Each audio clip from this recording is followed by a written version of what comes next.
Hello बच्चों, आइए question देखते हैं। क्वेश्चन है हमारा, which of the following is are false. तो आपको यहाँ पे फॉल्स स्टेटमेंट ढूंढने हैं। तो पहला अगर स्टेटमेंट देखें तो इसमें लिखा है loss of beta particle produces N isobar. तो अगर कोई बीटा पार्टिकल निकलता है तो बेसिकली एटॉमिक नंबर में चेंज आता है, बट मास नंबर में कोई चेंज नहीं आता है। तो ये सेम मास नंबर होगा उस केस में, और डिफरेंट एटॉमिक नंबर होगा। तो उस केस में बिल्कुल आइसोबार प्रोड्यूस होगा। तो ये सही बात है।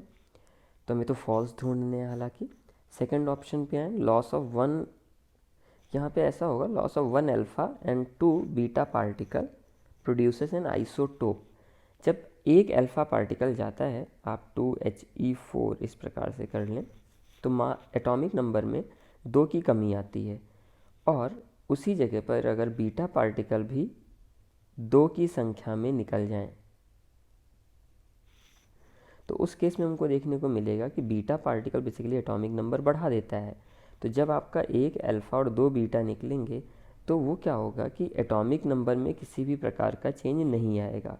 पहले 2 घटेगा, फिर एटॉमिक नंबर 2 बढ़ चुका होगा, बट मास नंबर उसमें चेंज हो जाएगा। तो ऐसे सब्सटेंस जिसके एटॉमिक नंबर सेम होते हैं बट मास नंबर डिफरेंट, वो आइसोटोप्स कहलाते हैं। तो ये भी ऑप्शन आपका करेक्ट हो जाएगा। C option is loss of mass takes place only during nuclear fusion और फिज़न।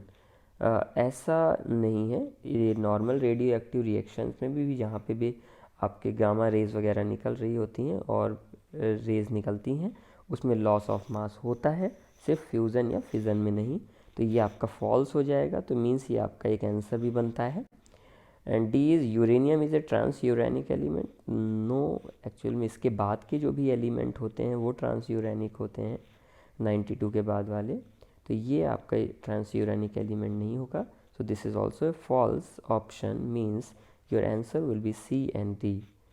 आई होप आपको समझ में आ गया होगा बच्चों। Thank you.